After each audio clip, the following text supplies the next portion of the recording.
विद्यार्थी भारत के 9 राज्य समुद्र को छूते हैं। जरा देखा जाए, सबसे पहला है बंगाल। कौन कौन सा राज्य छूता है मैं फोटो भी बना के दिखा देता हूं।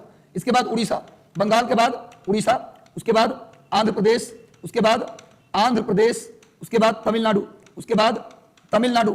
देखिए क्वेश्चन आता है कितने राज्य बंगाल की खाड़ी के तट पे हैं, ऐसा भी क्वेश्चन आ सकता है, और कितने राज्य अरब सागर के तट पे हैं। तो बंगाल खाड़ी पर 1 2 3 4, यानी भारत में पूर्वी तट, पूर्वी बंगाल, पूर्व में क्या है जी बंगाल की खाड़ी, पूर्व में है बंगाल की खाड़ी, समझ में आ रहा है ना। तो बंगाल पूर्वी तट पर कितने राज्य, 4 राज्य, और पश्चिम में है अरब सागर, पश्चिम में है अरब सागर, और अरब सागर के तट पर सबसे पहले केरल, सबसे पहले केरल, केरल के बाद कर्नाटक, केरल के बाद कर्नाटक, कर्नाटक के बाद गोवा, गोवा, गोवा के बाद महाराष्ट्र, महाराष्ट्र, गोवा के बाद महाराष्ट्र, और उसके बाद गुजरात, उसके बाद गुजरात। यानी गिनिए तो अरब सागर के तट पर, यानी पश्चिमी तट पर कितने राज्य, केरल, कर्नाटक, गोवा, महाराष्ट्र, गुजरात। 1 2 3 4 5, यानी भारत के पश्चिमी तट पर 5 राज्य और पूर्वी तट पर 4 राज्य, यानी बंगाल के खाड़ी के तट पर 4 राज्य, अरब सागर के तट पर 5 राज्य, कुल मिलाकर 9 राज्य, 9 राज्य समुद्र को छूते हैं। बंगाल, उसके बाद उड़ीसा, आंध्र प्रदेश, तमिलनाडु, और पश्चिमी तट पे आइएगा तो केरल, कर्नाटक, गोवा, महाराष्ट्र और गुजरात। तो ये भी क्वेश्चन आ सकता है कि अरब सागर के तट पर कितने राज्य, तो 5 राज्य,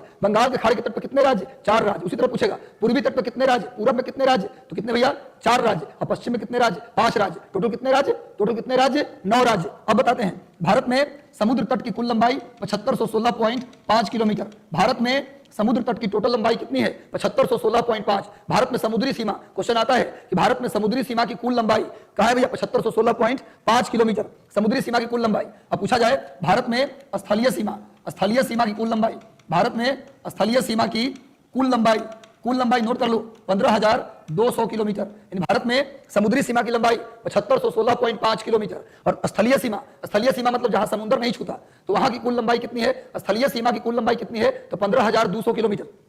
भारत में स्थलीय सीमा की लंबाई नोट कर लो 15,200, और भारत में समुद्री सीमा की लंबाई नोट कर लो 7516.5। और भारत का कुल क्षेत्रफल कितना है, भारत का टोटल क्षेत्रफल एकदम फोन नंबर की तरह याद रखिएगा, 3287,263 किलोमीटर स्क्वायर। भाई भारत का कुल क्षेत्रफल 3287,263 किलोमीटर स्क्वायर। भारत क्षेत्रफल के हिसाब से दुनिया में 7वां देश है, और जनसंख्या के हिसाब से पहला। जनसंख्या पूछा जाए कि भारत जनसंख्या में दुनिया में पहला स्थान और क्षेत्रफल में 7वां स्थान। और कितना क्षेत्रफल है भारत का, 3287,263। समुद्री सीमा की लंबाई 7516.5, स्थलीय सीमा की लंबाई 15,200। टोटल कितने राज्य समुद्र को छूते हैं, 9। अरब सागर कितने छूते हैं, 5। बंगाल की खाड़ी को 4, यानी पूर्वी तट को 4 और पश्चिमी तट को 5। इतना बात याद रखिए, टोटल 9 राज्य हैं जो समुद्र को छूते हैं। जल्दी से इसका स्क्रीनशॉट लीजिए, स्क्रीनशॉट ले लीजिए आप, जल्दी से इसका स्क्रीनशॉट लीजिए। चलिए आगे बढ़ते हैं, अगला क्वेश्चन। कोशिश करेंगे कि पूरी भूगोल, पूरी इतिहास, एक क्वेश्चन आपका टीचर में नहीं छूटने देंगे। हम रोज लाइव आएंगे। किसी दिन मेरी तबियत खराब हो जाती है। राज्य की तटरेखा सबसे लंबी है, राज्य की पूछ रहा है, इनमें से कौन सा राज्य है जिसकी तटरेखा सबसे लंबी है, सबसे लंबी तटरेखा किस राज्य की है। देखो भाई यहाँ 2 पॉइंट आता है, एक आता है अंडमान निकोबार, एक आता है अंडमान निकोबार, एक टर्म आता है, एक आता है गुजरात। तो याद रखिए ये कुछ क्वेश्चन में पूछा है किस राज्य की तटरेखा सबसे लंबी है, किस राज्य की, तब आंसर होगा गुजरात। सबसे लंबी तटरेखा गुजरात की। लेकिन अगर राज्य ना पूछे किसकी सबसे लंबी तटरेखा, तो जो सही उत्तर होगा अंडमान निकोबार। यानी गुजरात से ज्यादा लंबी तटरेखा अंडमान निकोबार की है। यानी सबसे लंबी भारत में किसकी तटरेखा है, तो आंसर होगा अंडमान निकोबार।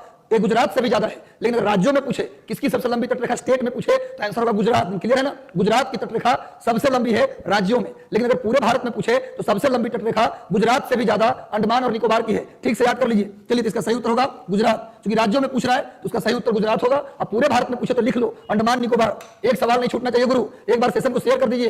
निम्नलिखित भारतीय राज्यों में से सेशन को लाइक भी करिए। सेशन अच्छा लग रहा है तो सेशन के बगल में एक लाइक बटन है, उसको दबा दीजिए। निम्नलिखित भारतीय राज्यों में से किससे होकर कर्क रेखा नहीं गुजरती, किससे होकर कर्क रेखा, ऐसे भी क्वेश्चन आता है कि कर्क रेखा किससे होकर गुजरती है। तो कर्क रेखा का मतलब बताएं आपको कि धरती पर, थोड़ा सा जान जाइए, धरती पर बीचों बीच से जो रेखा गुजरती है उसको बोलते हैं विषुवत रेखा।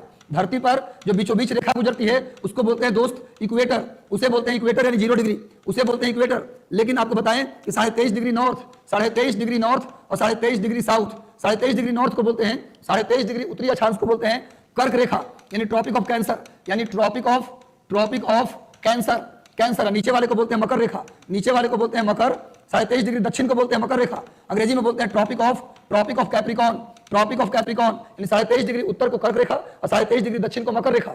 उसके बाद 66.5 डिग्री नॉर्थ को आर्कटिक सर्किल यानी आर्कटिक ब्रीथ, और 66 डिग्री साउथ, 66 डिग्री साउथ को अंटार्कटिक ब्रीथ। क्या बोलते हैं विद्यार्थी जी, अंटार्कटिक ब्रीथ। इसको आपको जानना जरूरी है। बीपीएससी शिक्षक भर्ती में डायरेक्ट पूछ लेगा कि 66.5 डिग्री नॉर्थ को क्या बोलते हैं, उत्तर को बोलते हैं आर्कटिक, दक्षिण को बोलते हैं अंटार्कटिक। मैं बता दूं, आज के बाद भूलिएगा मत, कभी ना भूलने वाला ट्रिक बता रहा हूं, ध्यान से सुनिए गुरु, कभी ना भुलाने वाला ट्रिक बताने जा रहा हूं। जैसे देखिए कंफ्यूजन होता है कि 23.5 डिग्री नॉर्थ 23.5 डिग्री साउथ, कौन कर्क कौन मकर, 66.5 नॉर्थ 66.5 साउथ, कौन आर्कटिक कौन अंटार्कटिक। तो याद रखिए, छोटा नाम उत्तर में, छोटा नाम ऊपर, बड़ा नाम नीचे। तो 23.5 डिग्री नॉर्थ और 23.5 डिग्री साउथ, तो कर्क छोटा है तो ऊपर रहेगा, और मकर बड़ा है मकर तो नीचे रहेगा। उसी तरह से 66.5 नॉर्थ और साउथ, तो छोटा नाम ऊपर और बड़ा नाम नीचे। आर्कटिक छोटा है, अंटार्कटिक बड़ा है, तो अंटार्कटिक नीचे रहेगा, आर्कटिक ऊपर रहेगा। कभी नहीं भूलिएगा आप, छोटा नाम ऊपर बड़ा नाम नीचे। तो जो जितनी भी रेखाएं आप देखें, जितना भी रेखा आप ग्लोब पर देख रहे हैं, ये सभी रेखा में बस एक रेखा है कर्क रेखा जो भारत से गुजरती है, मात्र एक रेखा कर्क रेखा है जो भारत से गुजरती है। इसका स्क्रीनशॉट ले लीजिए, इसका आप स्क्रीनशॉट लीजिए, भारत से कर्क रेखा गुजरती है। इसका एक ट्रिक है, भारत में जितनी रेखाएं आप देख रहे हैं, बस एक ही रेखा, एक लाइन गुजरती है भारत से, उसका नाम है कर्क रेखा। स्क्रीनशॉट ले लिए होंगे मेरे ख्याल से, तो चलिए आप स्क्रीनशॉट ले लिए। तो मैं बता दूं विद्यार्थी जी, भारत में कर्क रेखा कहां कहां से गुजरती है, इसका एक ट्रिक है। गुराम झा छबंग मित्र, गुराम झा छबंग मित्र, इसका एक ट्रिक है भाई।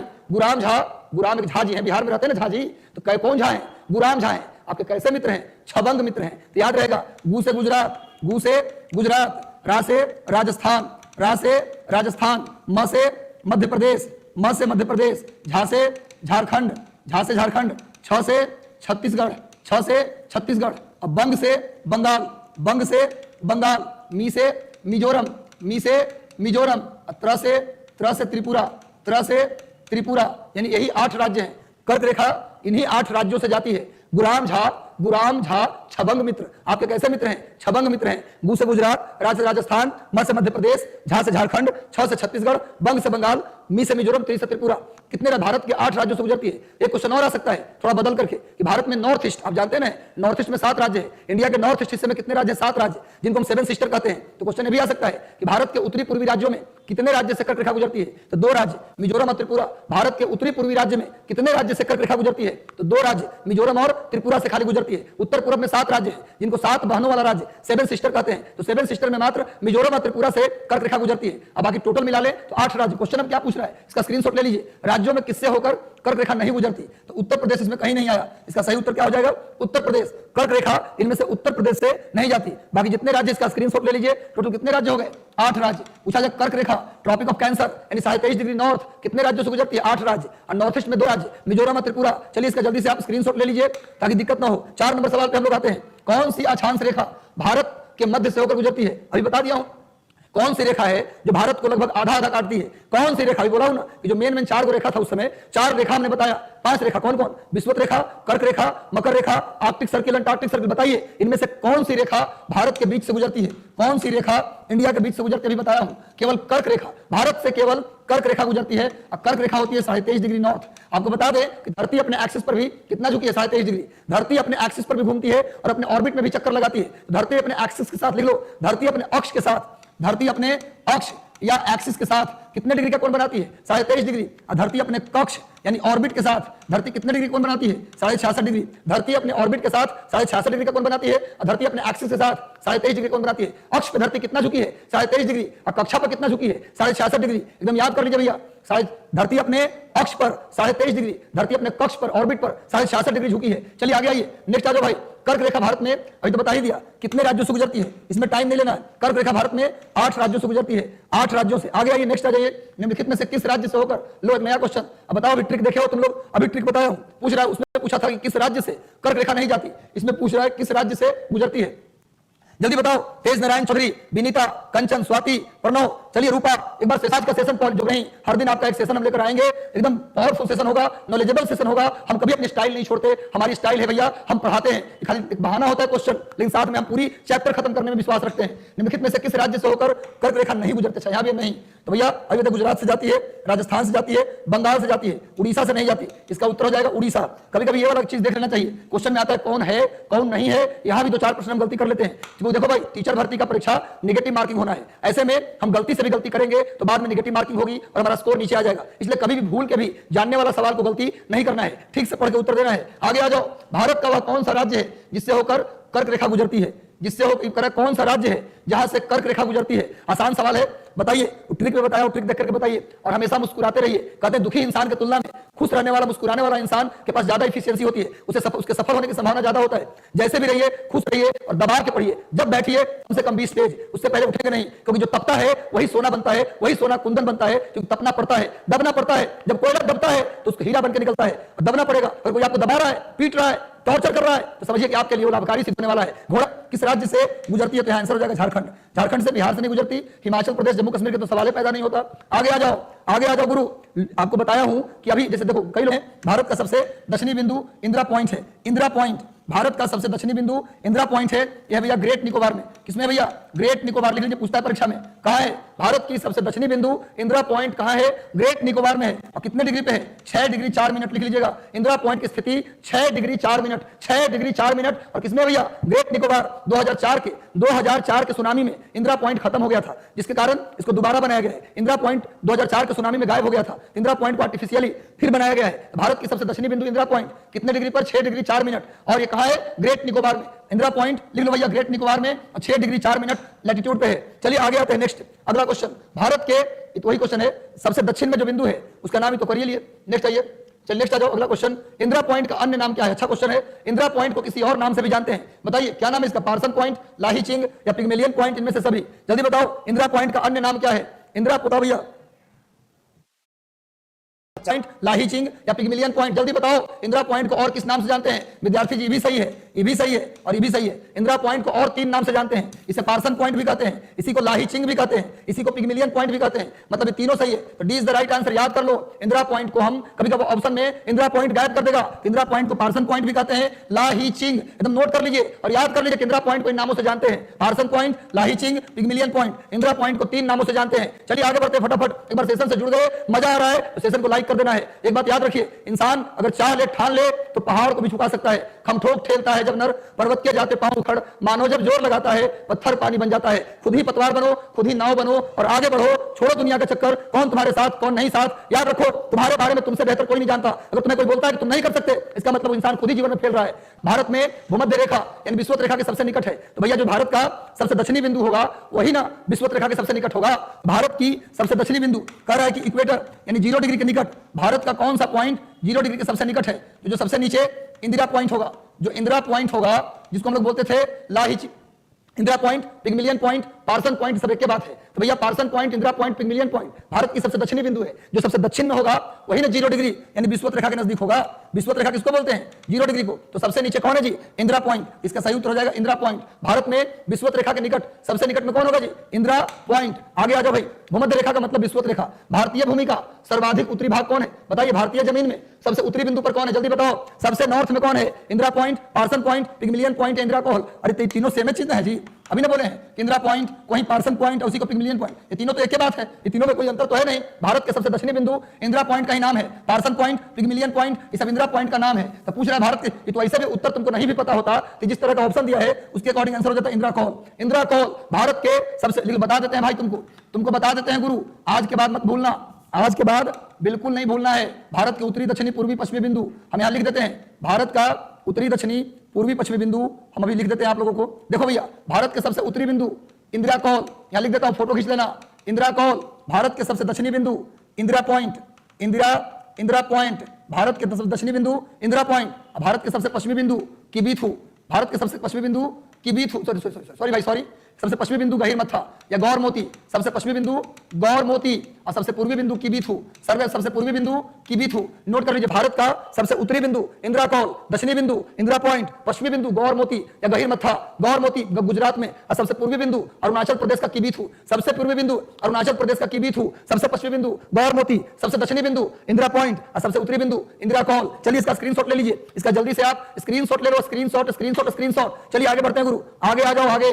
भारत का दक्षिणतम स्थान इंदिरा पॉइंट निम्नलिखित में से कहां स्थित है? इंदिरा पॉइंट अभी बताया हूं कहां स्थित है जी?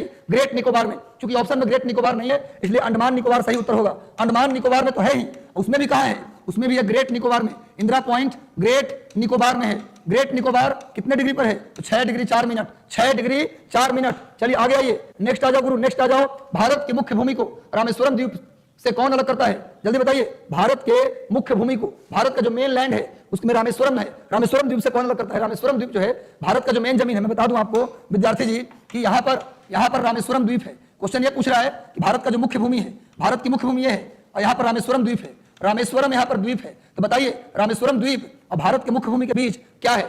कौन अलग करता है रामेश्वरम को भारत के मुख्य भूमि से? तो आंसर हो जाएगा पाम्बन चैनल। पाम्बन चैनल भारत का जो मुख्य भूमि है वहां से रामेश्वरम द्वीप को कौन अलग करता है? तो पाम्बन चैनल। रामेश्वरम द्वीप और भारत इन दोनों के बीच में क्या है जी? पाम्बन चैनल है। यहीं पर पाम्बन ब्रिज है जहां पर ट्रेन पार करती है। पाम्बन ब्रिज का वीडियो आपने यूट्यूब पे देखा होगा या गए होंगे तो उससे यात्रा भी किए होंगे आप। तो पाम्बन ब्रिज पाम्बन ब्रिज रामेश्वरम और किसके बीच में है? भारत के मुख्य भूमि के बीच पाम्बन ब्रिज। अच्छा, पाक जल संधि, यहाँ ऑप्शन ये भी है, पाक जल संधि जो है भारत और श्रीलंका के बीच में है। भारत और पूछा जाए भारत को श्रीलंका से कौन अलग करता है? भारत को श्रीलंका से कौन अलग करता है? पाक स्ट्रेट, इसको अंग्रेजी में बोलते हैं पाक स्ट्रेट। पाक स्ट्रेट जो है भारत को श्रीलंका से अलग करता है। 10 डिग्री चैनल, 10 डिग्री जो चैनल है वो अलग करता है अंडमान को निकोबार से। अंडमान को निकोबार से 10 डिग्री चैनल किसको अलग करता है? अंडमान को निकोबार से। पूछा जाए 10 डिग्री चैनल, कई बार पूछा गया, रट लो। 10 डिग्री चैनल किसको अलग करता है? अंडमान को निकोबार से। और 9 degree channel, 9 degree channel Lakshadweep को मिनी कोय से। 9 डिग्री लिख लो भैया, 9 डिग्री अलग करता है लक्षद्वीप को मिनी कोय से। मिनी कोय नोट कर लीजिए, लक्षद्वीप को मिनी कोय से अलग करता है कौन? 9 डिग्री। और यहीं पे लिख दो 8 डिग्री। 8 डिग्री अलग करता है लक्षद्वीप को, किसको अलग करता है जी? लक्षद्वीप को मालदीव से। लक्षद्वीप को मालदीव से लिख लीजिए। 8 डिग्री चैनल लक्षद्वीप को मालदीव से अलग करता है। रख लो, 8 डिग्री चैनल लक्षद्वीप को मालदीव से अलग करता है। 9 डिग्री चैनल मालदीव को मिनी कोय से अलग करता है। मालदीव को मिनी कोय से 9 डिग्री, लक्षद्वीप को मालदीव से कौन? 8 degree channel. 10 degree channel Andaman को निकोबार से। 10 डिग्री चैनल अंडमान को निकोबार से। पाम्बन चैनल रामेश्वरम द्वीप को भारत के मुख्य भूमि से। पाक स्ट्रेट श्रीलंका को भारत से। इसके अलावा आ जाइए आप मैकमोहन लाइन भारत और चीन के बीच। रेड क्लिफ लाइन भारत और पाकिस्तान के बीच। अफगानिस्तान और भारत के बीच डूरंड लाइन, अफगानिस्तान और भारत के बीच Durand line. McMahon line Bharat और चीन के बीच। इसके बाद रेड क्लिफ लाइन भारत और पाकिस्तान के बीच। इसके बाद आइए, इतना नोट कर लिए, इतना नोट कर लिया आपने। फिर से बोल रहा हूं, पाक स्ट्रेट भारत श्रीलंका के बीच। पाम्बन चैनल श्रीलंका भारत और रामेश्वरम द्वीप के बीच। 10 डिग्री चैनल अंडमान को निकोबार से अलग करता है। 9 डिग्री चैनल मालदीव को मिनी कोय से अलग करता है। और 8 डिग्री चैनल मालदीव को लक्षद्वीप से अलग करता है। इसके बाद आइए 17 डिग्री साउथ, 17 डिग्री साउथ ये उत्तरी वियतनाम को दक्षिणी वियतनाम से अलग करता है। 17 डिग्री याद कर लो, 17 डिग्री साउथ उत्तरी वियतनाम को दक्षिणी वियतनाम से। फिर याद कर लो 38 डिग्री नॉर्थ, 38 डिग्री नॉर्थ उत्तर कोरिया को दक्षिण कोरिया से अलग करता है। और 49 डिग्री नॉर्थ अमेरिका को कनाडा से अलग करता है। 49 degree north, 49 degree north America को कनाडा से अलग करता है। 38 डिग्री 38 डिग्री नॉर्थ उत्तर कोरिया दक्षिण कोरिया। 17 डिग्री साउथ उत्तरी वियतनाम दक्षिणी Vietnam. 10 degree Andaman Nicobar. 9 degree Maldives mini कोय, लक्षद्वीप और किसको? मिनी कोय, लक्षद्वीप और मिनी कोय। और 8 डिग्री आप लक्षद्वीप और मालदीव बोल सकते हैं, मिनी कोय मालदीव मिनी कोय।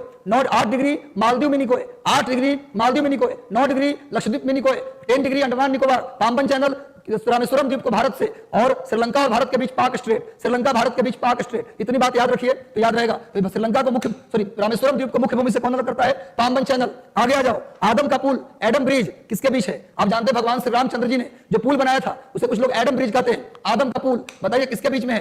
Adam bridge. बताओ, इतना हिंट कर दिया। भारत पाकिस्तान, भारत बांग्लादेश, भारत श्रीलंका। कोई ट्रिक नहीं, कोई ट्रिक है क्या सर? अरे कुछ नहीं, याद ना हो गया जी। 8 डिग्री मालदीव और मिनी कोय, 8 डिग्री मालदीव मिनी कोय। फिर 9 का उत्तर हो जाएगा एडम ब्रिज भारत और श्रीलंका के बीच। सब उत्तर जानते हैं। एडम ब्रिज भारत और श्रीलंका का सेशन अच्छा लग रहा है तो सेशन को लाइक कर दीजिए, एक बार लाइक बटन दबा दीजिए, कॉपी करके अपने व्हाट्सएप स्टेटस, फेसबुक स्टेटस, सारे टेलीग्राम व्हाट्सएप में भेज दीजिए। चलिए भैया, निम्न द्वीपों के युग्मों में से कौन सा एक 10 डिग्री जलमार्ग द्वारा आपस में पृथक किया जाता है? अभी तो बताया हूं। 10 डिग्री किसको अलग करता है? अभी बताया हूं। 10 डिग्री कौन अलग करता है? अंडमान निकोबार को, निकोबार और सुमात्रा को, मालदीव और लक्षद्वीप को, या सुमात्रा और जावा को? जल्दी बताओ, 10 डिग्री किसको अलग करता है? 10 डिग्री किसको अलग करता है? बिल्कुल याद रखो, कश्ती तेरा नसीब चमकदार कर दिया, इस पार के थपेड़ों ने उस पार कर दिया। चलो भैया, निम्नलिखित द्वीप के युग्मों में से 10 अंश 10 डिग्री अंडमान को निकोबार से। अंडमान को किससे अलग करता है? निकोबार से। वैसे बता दें कि यह अलग करता है छोटा अंडमान को। लिखो, ये अलग करता है छोटा अंडमान को किससे? कार निकोबार से। देखो भैया, 10 डिग्री चैनल एकदम स्पेशली लिखवा दिया। स्पेसिफिक में किसको अलग करता है? ये छोटा अंडमान को कार निकोबार से। ऐसे अंडमान निकोबार चलेगा, लेकिन कौन सा अंडमान? छोटा अंडमान। कौन सा निकोबार? कार निकोबार। अंडमान निकोबार से कार निकोबार को अलग करता है 10 डिग्री चैनल। 10 डिग्री चैनल भूलना मना है गुरु। चलिए आगे आ जाइए। Next Duncan pass. चलिए, डंकन पास किसके बीच में है? बड़ी इंपॉर्टेंट भैया, डंकन पास। डीपीएस क्या भैया? और या फिर लिख सकते हो DSL।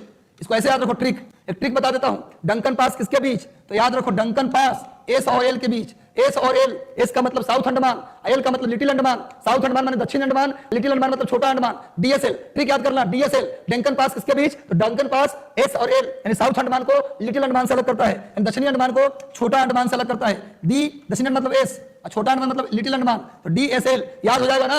आज के बाद भूलोगे डंकन पास, साउथ अंडमान और लिटिल अंडमान, दक्षिण अंडमान और छोटा अंडमान के बीच में है डंकन पास। भूलना मत गुरु, भूलना मना है। ऐसी ट्रिक जो कभी ना भूल पाओ। आगे आओ, दीव, दमन दीव सुना होगा आपने, ये किस तट पे है? दमन और दीव इनमें से किस तट पर है? दमन के तट पर, गोवा के तट पर, गुजरात के तट पर या महाराष्ट्र के तट पर? इसका सही उत्तर होगा दमन दीव। नाम सुना ही होगा आपने, दमन दीव। तो दमन और दीव नाम ही है भैया, तो दमन के तट पर दमन दीव और दादरा नगर हवेली आपने सुना होगा। हाल ही में मोदी जी की सरकार ने, पहले दमन दीव अलग होता था, केंद्र शासित प्रदेश, यानी उन्हीं पुर्तगालियों के कब्जे में था। दमन दीव और दादरा नगर हवेली पर किसका कब्जा था आजादी के बाद भी? वो था पुर्तगालियों का कब्जा। 1961 में, 1961 में पुर्तगालियों ने दमन दीव और दादरा नगर हवेली को छोड़कर यहां से चला गया। दादरा नगर हवेली, दमन दीव भारत की आजादी के बाद भी पुर्तगालियों कब्जे में था। 1961 में पुर्तगालियों ने दमन दीव और दादरा नगर हवेली को आजाद कर दिया, तो तब से एक केंद्र शासित प्रदेश था। लेकिन अब दादरा नगर हवेली, दमन दीव को मर्ज करके अब एक केंद्र शासित प्रदेश में बदल दिया गया। तो याद रखिएगा कि दमन दीव और दादरा नगर हवेली ये दोनों पहले पुर्तगालियों कब्जे में थे, जो कि आजादी के बाद 1961 में, 1961 में इसे भारत को सौंपा गया। चलो भैया, इसको याद कर लीजिएगा। दमन के तट पर आगे आओ।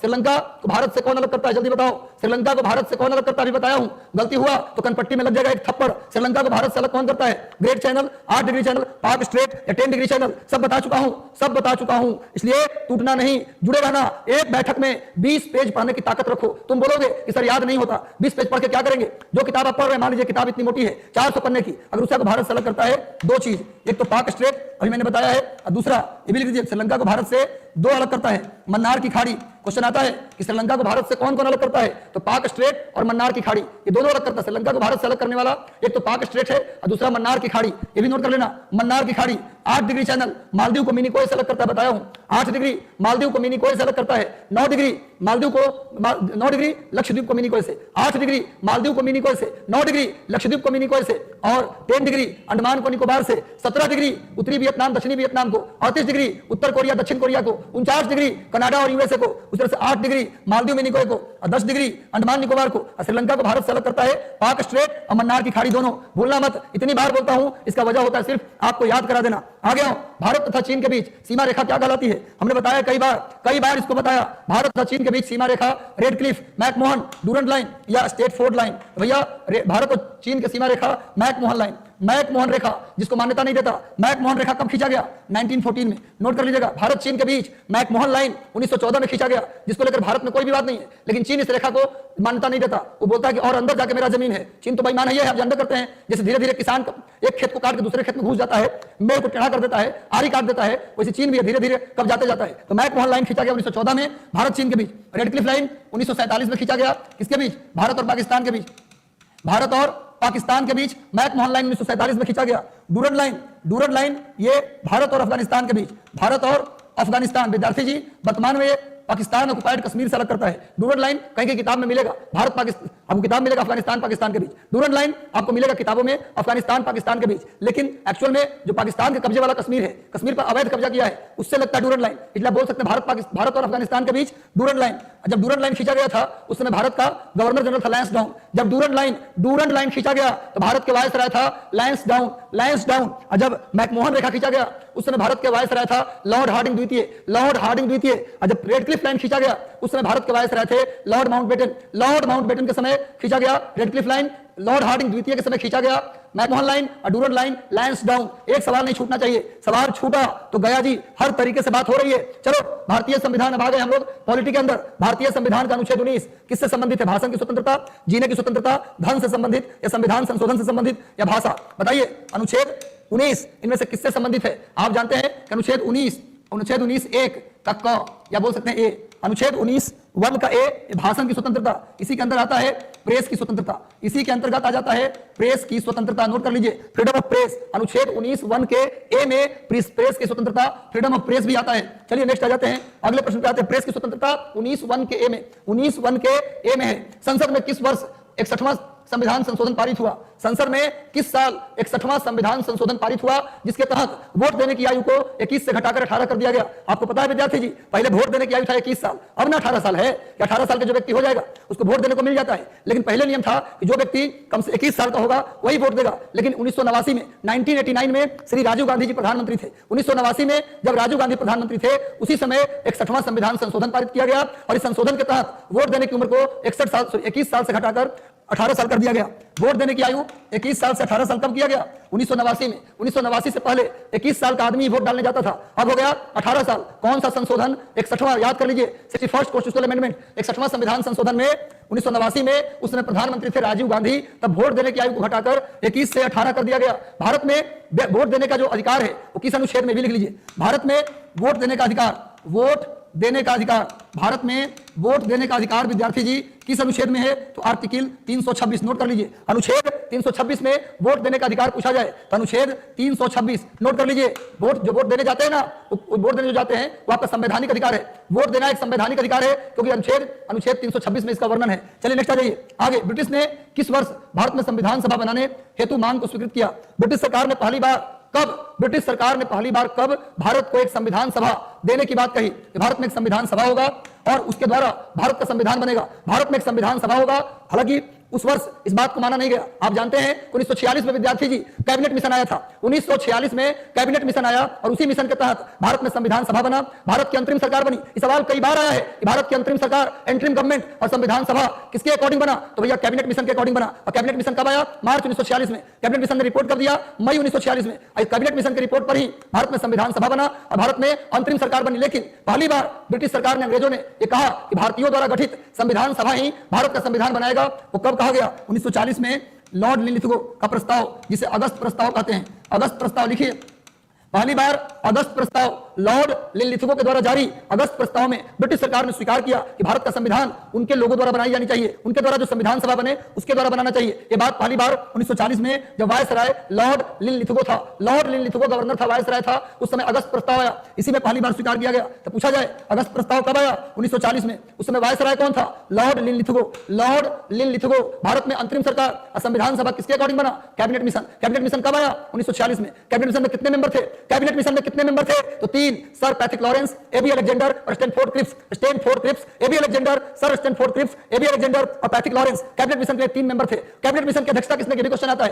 कैबिनेट मिशन के चेयरमैन कौन था? तो पैट्रिक लॉरेंस। 3 में से एक व्यक्ति इसका चेयरमैन था, पैट्रिक लॉरेंस कैबिनेट मिशन का चेयरमैन था, बाकी 2 मेंबर थे। कौन कौन भैया? तो सर स्टैनफोर्ड क्रिप्स और एक था एबी अलेक्जेंडर और तीसरे थे पैट्रिक लॉरेंस जो कैबिनेट मिशन के अध्यक्ष थे। आगे आइए, भारतीय संविधान के निम्नलिखित में से किस अधिनियम के अनुसार संसद में भारत के राष्ट्रपति और दोनों सदन में शामिल है? मतलब कि कौन सा ऐसा अनुच्छेद है, कौन सा आर्टिकल है जिसके अकॉर्डिंग संसद का गठन होता है? क्वेश्चन ने पूछ रहा है। संसद बनता है किससे मिलकर? लोकसभा, राज्यसभा और राष्ट्रपति। लोकसभा, राज्यसभा और राष्ट्रपति तीनों मिला के बनता है संसद। तो आपसे पूछ रहा है कि इनमें से किस अनुच्छेद के तहत संसद की बात की गई है? संसद की बात की गई, बताओ इनमें से किस अनुच्छेद के तहत संसद की बात की गई है? इसका आंसर हो जाएगा आर्टिकल 79। Article 79, article 79। आगे आ जाओ। यूपीएससी, बहुत शानदार क्वेश्चन। संघ लोक सेवा आयोग का अध्यक्ष और अन्य सदस्यों की नियुक्ति राष्ट्रपति करता है। भाई यूपीएससी के जितने मेंबर हैं, संघ लोक सेवा आयोग के सभी मेंबर की नियुक्ति राष्ट्रपति करता है, राष्ट्रपति करता है। और भैया याद रखिएगा, राज्य का जो लोक सेवा आयोग है, यूपीएससी के सब मेंबर की नियुक्ति राष्ट्रपति करेगा और यूपीएससी के मेंबर को हटाने का पावर भी राष्ट्रपति को है। राष्ट्रपति ही उसकी नियुक्ति करेगा, राष्ट्रपति ही उसे हटाएगा।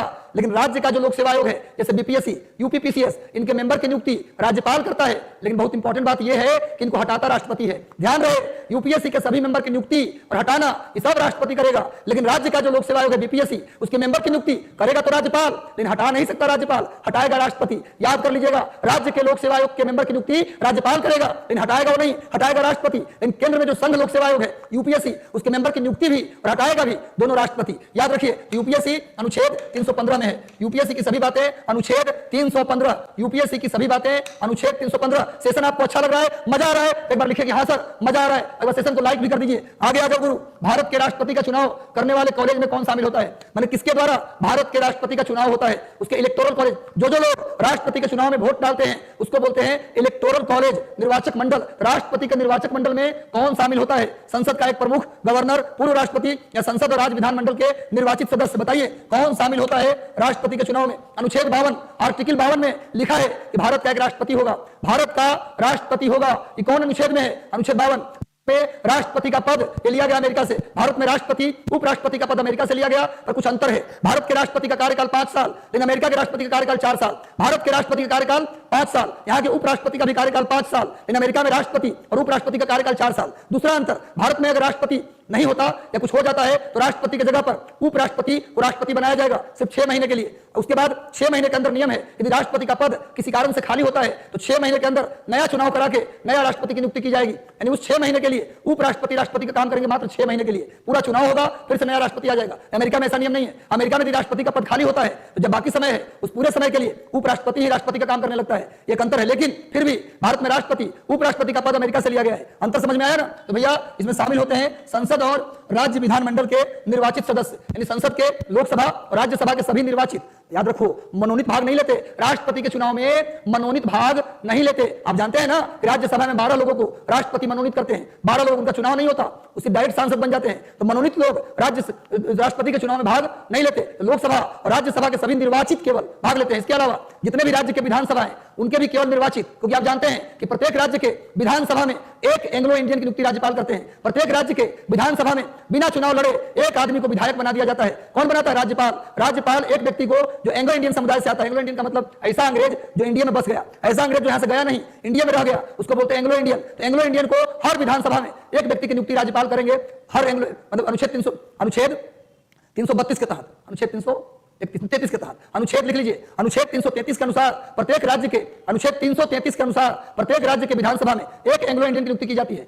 तो जिनकी नियुक्ति डायरेक्ट होती है वो राष्ट्रपति चुनाव में भाग नहीं लेते। तो विधानसभा के सभी निर्वाचित सदस्य, उसके बाद संसद के दोनों सदनों के निर्वाचित सदस्य, प्लस दिल्ली और पांडिचेरी विधानसभा के निर्वाचित सदस्य। क्वेश्चन भी आता है कि टोटल 8 केंद्र शासित प्रदेश हैं, उनमें से बस 2 ही केंद्र शासित प्रदेश राष्ट्रपति के चुनाव में भाग लेते हैं, पांडिचेरी और दिल्ली। क्वेश्चन भी आएगा, राष्ट्रपति के चुनाव में बस 2 केंद्र शासित प्रदेश भाग लेता है, दिल्ली और पांडिचेरी। दिल्ली और पांडिचेरी राष्ट्रपति के चुनाव में भाग लेता है। कौन सा संशोधन? तो लिख लो भैया, 69वां 69th कॉन्स्टिट्यूशनल अमेंडमेंट, 69वां और 17वां संविधान संशोधन। 69वां और 17वां संविधान संशोधन के अकॉर्डिंग, 69वें और 17वें संविधान संशोधन के अकॉर्डिंग राष्ट्रपति के चुनाव में दिल्ली और पांडिचेरी भाग लेने लगे। उससे पहले दिल्ली भी भाग नहीं लेता था। पूछा कि कितने केंद्र शासित प्रदेश राष्ट्रपति के चुनाव भाग लेते? तो 2, दिल्ली और पांडिचेरी।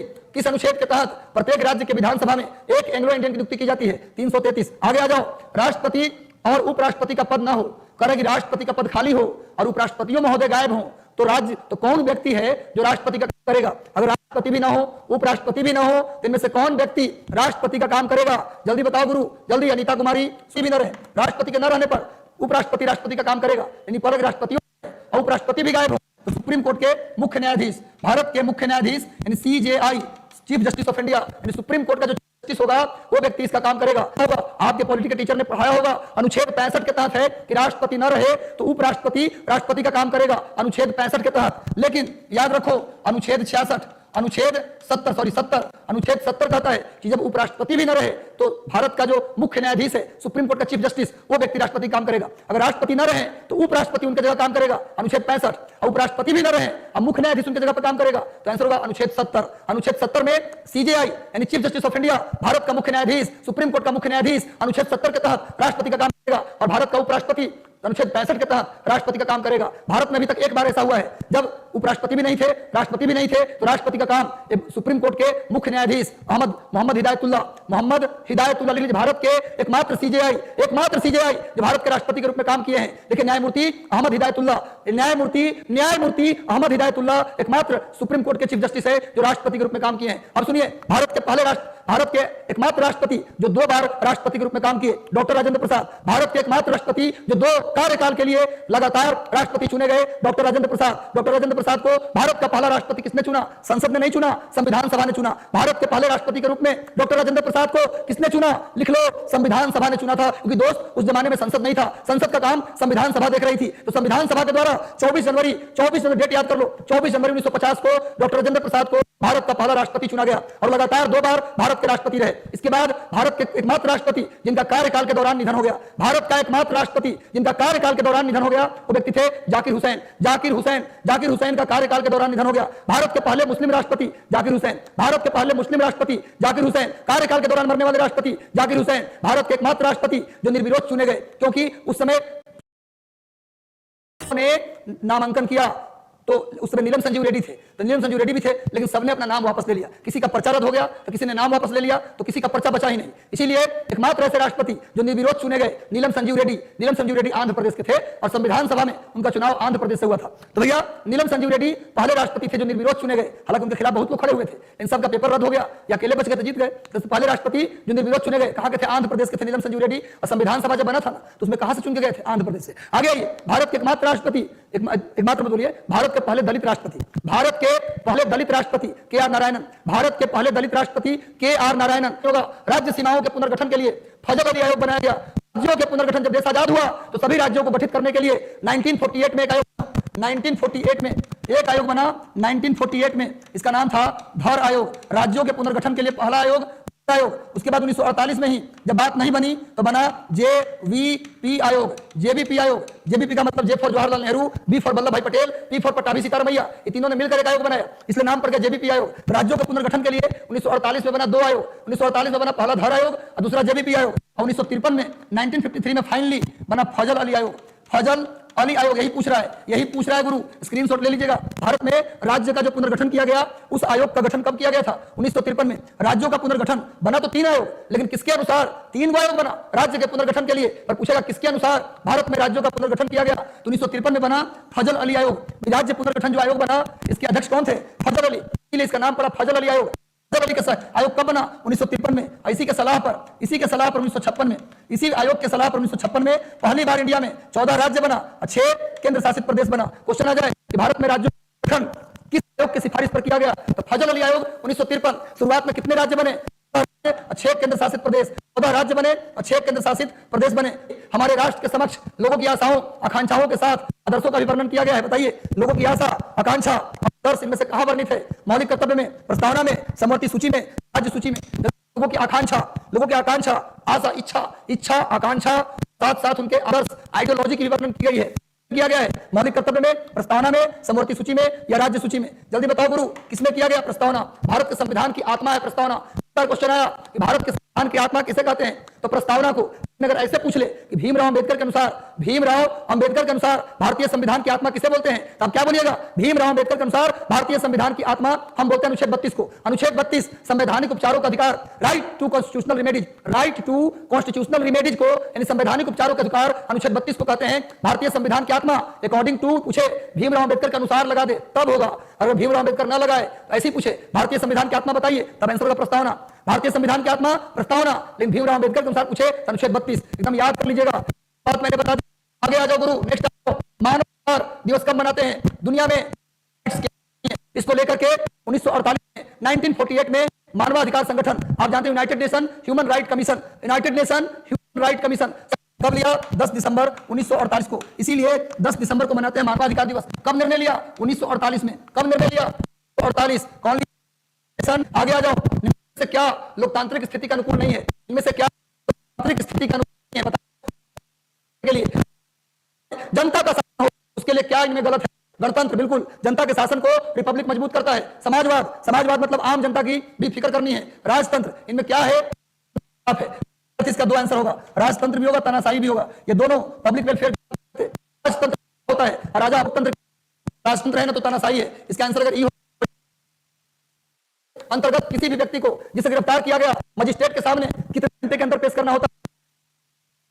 भारतीय संविधान के अनुच्छेद 22 कहता है, भारतीय आर्टिकल 22 कहता है, विद्यार्थी कहता है घंटे के अंदर एक व्यक्ति तो 24 घंटे के अंदर उसे जज के सामने पेश करना है। यह अनुच्छेद 22 में है। इसको बंदी हैबियस कॉर्पस, अंग्रेजी में बोलते हैं बंदी प्रत्यक्षीकरण, हैबियस कॉर्पस। आर्टिकल किसमें है? ऐसे तो 32 में है। संविधान के अंदर 5 प्रकार के रीट है, वो तो अनुच्छेद 32 में सुप्रीम कोर्ट जारी करता है।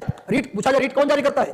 हाई कोर्ट और सुप्रीम कोर्ट जारी करता है अनुच्छेद 32 के तहत रीट, 5 रीट, और हाई कोर्ट जारी करता है अनुच्छेद 226 के तहत। पूछा जाए रीट जारी करने का अधिकार सुप्रीम कोर्ट और हाई कोर्ट दोनों को है। सुप्रीम कोर्ट किसके तहत जारी करती है? अनुच्छेद 32, और हाई कोर्ट जारी करते हैं अनुच्छेद 226। दोनों के सामने पेश कर दो। संशोधन द्वारा स्पष्ट रूप से दी गई भारत के राष्ट्रपति मंत्रिपरिषद की सलाह पर काम करेंगे। कौन सा संशोधन है? इसमें कहा गया कि आज के बाद राष्ट्रपति कोई भी काम अपनी मर्जी से नहीं करेंगे, मंत्रिपरिषद की सलाह पर करेंगे। कौन सा संशोधन है? 1976 का संशोधन है। भाई जल्दी बताओ कौन सा आ गया कि राष्ट्रपति को अपनी मर्जी से काम नहीं करना? 42वां संशोधन 1976 में आ गया, मंत्रिपरिषद की सलाह पर ही काम करेंगे। दूसरा पॉइंट है ये, दूसरा पॉइंट है कि 42वां संविधान संशोधन को हम बोलते हैं मिनी कॉन्स्टिट्यूशन, 42वां संशोधन को बोलते हैं लघु संविधान। लघु संविधान लिख लीजिए, कौन सा संशोधन को लघु संविधान कहते हैं? तो 42वां संशोधन कब हुआ? 1976। इसी के तहत मंत्रिपरिषद की सलाह पर राष्ट्रपति काम करेगा, ये कहा गया। 10 फंडामेंटल ड्यूटी 42वां संशोधन नहीं जोड़ा गया। इसके अलावा प्रस्तावना में एक बार संशोधन, क्वेश्चन भी आता है कि प्रस्तावना में आज तक कितनी बार संशोधन हुआ? प्रियम्बल में एक बार। कब हुआ? 42वां संशोधन में 3 शब्द जोड़े गए, समाजवाद, पंथ निरपेक्ष और अखंडता, socialism, secularism and integrity. Socialism, secularism and integrity, समाजवाद, पंथ निरपेक्ष और अखंडता, ये 3 शब्द भी 42वां संशोधन से प्रस्तावना में जोड़ा गया। मौलिक कर्तव्य जोड़े गए 10, शिक्षा को समवर्ती सूची में लाया गया। 42वां संशोधन में ही शिक्षा को समवर्ती सूची में डाला गया। ये सब काम 42वां संशोधन से हुआ। इसीलिए इतने बड़े काम के कारण 42वें संशोधन को कौन मौलिक अधिकार नहीं है, इनमें से फंडामेंटल राइट में कौन शामिल नहीं है? शुरुआत विद्यार्थी जी जब संविधान बना उस समय 7 मौलिक अधिकार थे, 7 फंडामेंटल राइट थे। फंडामेंटल राइट अमेरिका से लिया गया। राइट कौन देगा? जो शक्तिशाली होगा। वर्तमान में कौन शक्तिशाली? अमेरिका। तो अमेरिका से राइट लिया गया। कर्तव्य कौन निभाएगा? दोस्त। हमारा दोस्त कौन है? रूस। तो रूस से लिया गया मौलिक कर्तव्य, यूएसएसआर से लिया गया मौलिक कर्तव्य, और अमेरिका से मौलिक अधिकार। 7 मौलिक अधिकार थे। लेकिन बाद में 1978 में 44वां संविधान संशोधन, 44वां संविधान संशोधन करके 44वां संविधान संशोधन संपत्ति के अधिकार को हटा दिया गया। संपत्ति का अधिकार मौलिक अधिकार नहीं रहा। 78 तक, 1978 तक संपत्ति का अधिकार भी मौलिक अधिकार था। 7 मौलिक अधिकार थे। कौन कौन? पहला था समता का अधिकार, समता का अधिकार अनुच्छेद 14 से 18। दूसरा था स्वतंत्रता का अधिकार अनुच्छेद 19 से 22। तीसरा था शोषण के विरुद्ध अधिकार अनुच्छेद 23-24। उसके बाद धार्मिक स्वतंत्रता का अधिकार अनुच्छेद 25 से 28। भाषा और संस्कृति के संरक्षण का अधिकार अनुच्छेद 29-30। अनुच्छेद 31 में था संपत्ति का अधिकार, इसी को कैंसिल कर दिया गया। और उसके बाद 7वां था संवैधानिक उपचारों का अधिकार। ये 6 रह गए, संपत्ति का अधिकार हटा दिया गया। जो अनुच्छेद बोला तैयार करें, ड्राफ्ट का मतलब प्रारूप होता है। तो प्रारूप समिति बनी। प्रारूप समिति में 7 मेंबर थे। भीमराव अंबेडकर को मिलाकर प्रारूप समिति बनाई गई 7 लोगों की। इस समिति को बनाया गया, याद कर लीजिए, प्रारूप समिति का गठन संविधान में ड्राफ्ट कमेटी क्या प्रारूप में भीमराव अंबेडकर भी शामिल थे। अंबेडकर को मिलाकर 7 इस डॉक्टर भीमराव अंबेडकर प्रारूप समिति के अध्यक्ष थे। कहा हम लग गए संविधान रोए, लिख लो जाता है किस अनुच्छेद के तहत? अनुच्छेद 256 के अंतर्गत वित्त आयोग, फाइनेंस कमीशन में टोटल मेंबर हैं, टोटल 5 मेंबर, सबकी नियुक्ति करते हैं राष्ट्रपति 5 साल के लिए। फाइनेंस कमीशन का कार्यकाल, फाइनेंस कमीशन वित्त आयोग में कितने मेंबर? टोटल 5। पांचों की नियुक्ति कौन करते हैं? के राष्ट्रपति। वित्त आयोग, फाइनेंस कमीशन का कार्यकाल 5 साल। वर्तमान में 15वां वित्त आयोग चल रहा है। वर्तमान में कौन वित्त आयोग चल रहा है जी? 15वां फाइनेंस कमीशन, 15वां वित्त आयोग चल रहा है। 15th फाइनेंस कमीशन चल रहा है भैया। इसके अध्यक्ष कौन है? एनके सिंह हैं। इसका कार्यकाल कब से कब तक है? 2021 से 2026। नोट कर लीजिए, 15वां वित्त आयोग का कार्यकाल 2021 से लेकर 2026 तक। और फाइनेंस कमीशन 15वां वित्त आयोग के अध्यक्ष कौन है? एनके सिंह। पहला वित्त आयोग, फर्स्ट फाइनेंस कमीशन के अध्यक्ष थे केसी नियोगी। लिख लीजिए भैया, पहला वित्त आयोग के अध्यक्ष कौन थे? केसी नियोगी। पहला वित्त आयोग जब बना था आजादी के बाद, तब उसके अध्यक्ष थे केसी नियोगी। और लेटेस्ट में 15वां है, उसके अध्यक्ष है एनके सिंह। इस वित्त आयोग का कार्यकाल 2021 से 26 तक 5 साल के लिए है। वित्त आयोग के मेंबर, अध्यक्ष सबकी नियुक्ति करते हैं राष्ट्रपति। टोटल कितने? फाइनेंस कमीशन का मेन काम है केंद्र और राज्य के बीच शक्तियों का बंटवारा। इसका सही उत्तर होगा 280। अनुच्छेद 280 में फाइनेंस कमीशन है। और घोषणा और शांति का फैसला फाइनली कौन लेता है? अंतिम रूप से साइन करता है। जाइए युद्ध कर लीजिए किसी देश से, जाइए शांति कर लीजिए। कौन है? इसके राइट में है जो युद्ध और शांति की घोषणा करेगा, भारत का राष्ट्रपति। फाइनली बीपीएससी का प्रेशर है, सबका ब्रेक। बलवंत राय मेहता समिति, बलवंत राय मेहता को पंचायती राज का आर्किटेक्ट कहा जाता है। लिख लीजिएगा, बलवंत राय मेहता को पंचायती राज का आर्किटेक्ट कहा जाता है। पंचायती राज का वास्तुकार पूछा जाए, पंचायती राज का वास्तुकार किसको बोलते हैं? बलवंत राय मेहता को। और इन्होंने 3 टायर पंचायत सिस्टम की बात की। इन्होंने 3 टायर पंचायती सिस्टम यानी त्रिस्तरीय, इन्होंने त्रिस्तरीय यानी कि एक जिला स्तर पर जिला परिषद आप जानते करते हैं, ब्लॉक के स्तर पर पंचायत समिति और गांव के स्तर पर मुखिया जी। तो 3 स्तर पर पंचायत होना चाहिए, गांव के स्तर पर मुखिया जी, ब्लॉक में पंचायत समिति और जिला में जिला परिषद। इसका सलाह किसने दिया?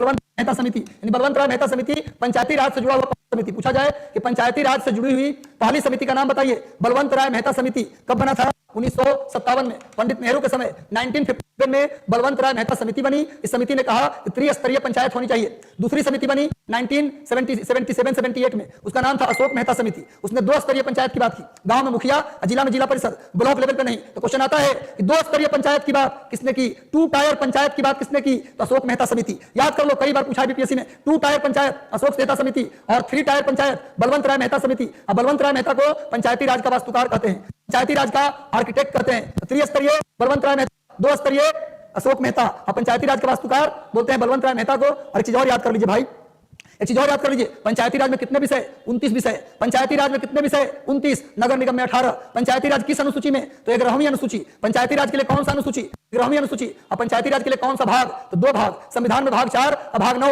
ये दोनों में पंचायती राज का विषय मेंशन है, भाग 4 और भाग 9। और कौन सा अनुसूची, 11वीं। कितना विषय, 29। और नगर निगम में कितना विषय, 18। चलिए, ब्लैक होल की घटना कहां घटी, आप जानते हैं। सिराजुद्दौला जो था लगभग 146 गुना 14 के कमरे में ठूस दिया जिससे दम घुट, लगभग सभी अंग्रेजों का मौत हो गया। इस घटना को बोलते हैं ब्लैक होल की घटना। बंगाल के नवाब सिराजुद्दौला ने अंग्रेजों को एक छोटे कमरे में 146 अंग्रेज को 14/16 के कमरे में ठूस दिया जिससे दम घुटने से मौत। इस घटना को बोलते हैं ब्लैक होल की घटना। कब हुआ, जब बंगाल के नवाब सिराजुद्दौला था। आगे आ जाओ, नेक्स्ट। तीसरे एंग्लो मैसूर युद्ध के समाप्त होने के लिए टीपू सुल्तान ने अंग्रेजों के साथ कौन सी संधि की, आप जानते हैं। तो तीसरा आंग्ल मैसूर युद्ध हुआ टीपू सुल्तान और लॉर्ड कॉर्नवालिस के बीच, तो उस समय श्रीरंगपट्टम की संधि साइन की गई। तीसरा आंग्ल मैसूर युद्ध समय हुआ जब भारत का वायसराय लॉर्ड कॉर्नवालिस था, तो लॉर्ड कॉर्नवालिस और टीपू सुल्तान के बीच तीसरा एंग्लो मैसूर वॉर हुआ, जिसके बाद श्रीरंगपट्टम की संधि साइन की गई। किसके बाद तीसरा आंग्ल मैसूर आवाज छूटने नहीं देंगे। ब्रिटिश को राजनीतिक शक्ति किसके बाद प्राप्त हुआ, कौन सी लड़ाई थी जो ब्रिटिश यानी कि अंग्रेज पूरे भारत के स्वामी बन गए, किस लड़ाई के बाद ब्रिटिश पूरे भारत के स्वामी बन गए, जल्दी बताओ, किस लड़ाई के बाद ब्रिटिश पूरे भारत के स्वामी बन गए। बक्सर का युद्ध 1764। इसके बाद क्या हुआ, 1765 में इलाहाबाद की संधि हुई। 1765 में इलाहाबाद की संधि किसके बाद हुआ, बक्सर के युद्ध के बाद। 1764 के बक्सर के युद्ध के बाद कौन सी संधि हुई, इलाहाबाद की संधि। और इसके बाद अंग्रेज पूरे भारत के स्वामी बन गए, पूरे भारत के स्वामी बक्सर की लड़ाई में बन गए। आगे आ जाओ गुरु, नेक्स्ट आ जाओ।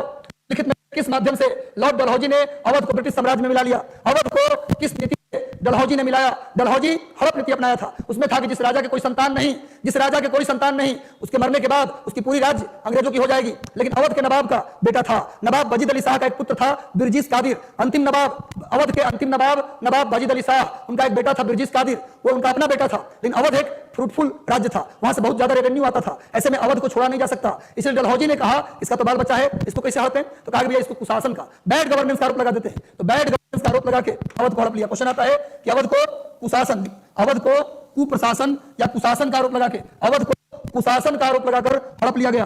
वैसे जितने भी राज थे सत्ता आ जाएगी, इसी को बोलते हैं हड़प नीति, डॉक्ट्रिन ऑफ लैप्स। लेकिन अवध के साथ कंडीशन अलग था, इसके बाल बच्चे थे, लेकिन अंग्रेज का नियत खराब, उसने कहा किसी भी तरह से अवध आना चाहिए, तो अवध को कह दिया तुमको कुशासन शासने में चलाने आता है तो दे दो हमको। तो चलिए, तो कुशासन का आरोप लगाकर अवध को हड़प लिया। आगे गुरु, नेक्स्ट। पलासी की लड़ाई किसके बीच लड़ी गई भैया, तो अवध के नवाब ईस्ट इंडिया कंपनी के बीच। अवध के नवाब सिराजुद्दौला, ईस्ट इंडिया कंपनी और Shah Alam, east India company और सुजाउद्दौला, ईस्ट इंडिया कंपनी और बंगाल के नवाब सिराजुद्दौला के बीच। पलासी कहां है, क्वेश्चन ये भी आता है। पलासी का मैदान कहां है जी, बंगाल में। पलासी का मैदान कहां है, बंगाल में। और पलासी लिख लीजिए, 1757 में लड़ा गया बंगाल के नवाब सिराजुद्दौला और ईस्ट इंडिया कंपनी के। इसी लड़ाई में सिराजुद्दौला का सेनापति था मीर जाफर। सिराजुद्दौला का सेनापति मीर जाफर ने धोखा दिया, घर के व्यक्ति लंका गिराता है। तो भैया यहां पर क्या हुआ, सिराजुद्दौला के अपने सेनापति मीर जाफर ने धोखा दिया, धोखा के कारण सिराजुद्दौला अंग्रेजों से हार गया, वरना अंग्रेज से हारता नहीं। सिराजुद्दौला ईस्ट इंडिया कंपनी, उस समय ईस्ट इंडिया कंपनी का गवर्नर था लॉर्ड क्लाइव, लेकिन किसके द्वारा भारत में ब्रिटिश शासन का हिस्सा बनाया गया। इनमें से झांसी को हड़प लिया गया। आप जानते हैं कि झांसी में भी कोई संतान नहीं था। झांसी की रानी लक्ष्मीबाई गोद लिए हुए संतान को ढो रही थी। झांसी की रानी लक्ष्मीबाई गोद लिया हुआ संतान को ढो रही थी, लेकिन अंग्रेजों ने मान्यता देने से मना कर दिया कि भैया जिस राजा के कोई संतान नहीं, उसकी संपत्ति हमारी। तो उसको बोलते थे हड़प नीति, डॉक्ट्रिन ऑफ लैप्स। क्या पूछा जाए, झांसी को कैसे हड़पा गया, तो राज्य अपहरण नीति, इसी को बोलते हैं हड़प नीति, इसी को बोलते हैं डॉक्ट्रिन ऑफ लैप्स। तो किसको हड़पा गया, पूछा जाए कि डलहौजी ने हड़प नीति से किसको हड़पा। इसका एक ट्रिक है, सजैस बहुझाना। सजैस लिख लो, हड़प नीति के तहत किसको हड़पा डलहौजी, उसका ट्रिक क्रम से। सबसे पहले किसको हड़पा, एकदम क्रम से लिखा है, सतारा को। उसके बाद किसको हड़पा, जैतपुर को। उसके बाद किसको हड़पा, संबलपुर को, संबलपुर। उसके बाद किसको हड़पा, उदयपुर। उदयपुर, उसके बाद किसको हड़पा? झांसी, उसके बाद किसको हड़पा? नागपुर। नोट कर लीजिए, सजैस बहुझाना, सजैस बहुझाना ये ट्रिक है। हड़प नीति के तहत क्रम से सबसे पहले उसके बाद किसको हड़पा? तो सबसे पहले सतारा को हड़पा। हड़प नीति का शिकार बनने वाला पहला राज्य सतारा, पहला राज्य सतारा, उसके बाद जैतपुर, फिर संबलपुर, फिर बघाट, फिर उदयपुर, फिर झांसी, फिर नागपुर। इसका स्क्रीनशॉट ले लीजिए, स्क्रीनशॉट ले लो। इनको हड़प नीति का शिकार बनाया गया, मतलब इन राज्यों में कोई राजा के कोई संतान नहीं था। चलिए, और गोद लिया हुआ संतान को मान्यता देते नहीं थे। आगे आ जाओ गुरु, नेक्स्ट आ जाओ। पेशवा प्रथा ब्रिटिश द्वारा किस पेशवा के काल में समाप्त कर दी गई? पेशवा प्रथा। अंतिम पेशवा पूछ रहा कि अंतिम पेशवा कौन था? भाई पेशवा बाजीराव द्वितीय। अंतिम पेशवा बाजीराव द्वितीय था। अंतिम पेशवा बाजीराव द्वितीय था। हालांकि इन्होंने भी एक संतान को गोद लिया था। उनका नाम था नाना साहब, जिन्होंने कांग्रेस से अंग्रेजों के खिलाफ बिगुल फूका। तो नाना साहब तो गोद लिया था। किसने गोद लिया? बाजीराव द्वितीय ने। और ये जब मरते तो अगला पेशवा कौन बनते? नाना साहब। और नाना साहब इनके मरने के बाद पेशवा की दावेदारी की, लेकिन अंग्रेजों ने माना ही नहीं कि भाई गोद लिया हुआ संतान चलेगा नहीं। तो नाना साहब को अंतिम में 57 की क्रांति में अंग्रेजों के खिलाफ लड़ना पड़ा। नाना साहब को पंत जो बाजीराव द्वितीय के गोद लिए हुए संतान थे, इनके मरने के बाद उन्होंने पेशवा की दावेदारी की, लेकिन माना नहीं गया। तो अंतिम पेशवा बाजीराव द्वितीय। आगे आओ, जब 1856 में डलहौजी को अपने कब्जे में लिया, तब अवध के नवाब कौन थे? भैया? नसरुद्दीन महमूद साहब, वाजिद अली शाह था। अंतिम अवध के अंतिम नवाब वाजिद अली शाह। इनका बेटा था बिरजीस कादिर, जिसको अंग्रेजों ने कहा कि भाई कुशासन चल रहा है। अवध को हड़पा था कुशासन का आरोप लगाकर। चलिए, तो वाजिद अली शाह। क्वेश्चन है कि अवध को कुशासन के, एक क्वेश्चन यूनिक बता रहा हूं, अवध को कुशासन के आरोप लगाकर किसने हड़पा? डलहौजी। एक क्वेश्चन आपसे पूछ रहा हूं कि मैसूर को भी कुशासन के आरोप लगाकर हड़प लिया गया था। कौन हड़पा था? Lord William Bentinck. लिख लो, मैसूर को कुशासन का आरोप लगाकर लॉर्ड विलियम बेंटिक ने हड़पा, और अवध को कुशासन का आरोप लगाकर डलहौजी ने हड़पा। कब्जा करने के लिए राज्य अपहरण नीति लागू की गई। बताओ, क्वेश्चन पूछ रहा है पहली बार डॉक्ट्रिन ऑफ लैप्स, राज्य हड़प नीति के तहत हड़पा गया पहला राज्य। जल्दी बताओ भैया, हड़प नीति के तहत हड़पा गया पहला राज्य सतारा, नागपुर, झांसी या पंजाब? सतारा, नागपुर, झांसी या पंजाब? तभी बताया हूं ट्रिक, सजैस बहुझाना। बताया ना जी, सजैस बहुझाना क्रम से है भैया। सबसे पहले सतारा, फिर जैतपुर, फिर संबलपुर, बघाट, उदयपुर, झांसी, नागपुर। सबसे पहले शिकार बना सतारा। याद कर लो भैया, सतारा। आगे आ जाओ, और इस सेशन का आखिरी सवाल, इस सेशन का अंतिम सवाल, इसका उत्तर भी देना है। और जो 26, 27, 16 का सेशन आपको कैसा लगा? मजा आया, बढ़िया लगा? तो एक बार कमेंट करके कैसा लगा, और सेशन को लाइक दीजिए। गुरु आंसर दीजिए। अंतिम क्वेश्चन, बक्सर की लड़ाई, आसान क्वेश्चन है, कब लड़ी गई? 1764। बक्सर की लड़ाई के बाद 1765 में इलाहाबाद संधि। क्वेश्चन आता है, किस लड़ाई के बाद इलाहाबाद की संधि पर साइन किया गया? किस लड़ाई? तो बक्सर की लड़ाई के बाद अगले साल 1765 में इलाहाबाद की संधि हुआ। तो चलिए मिलते हैं कल।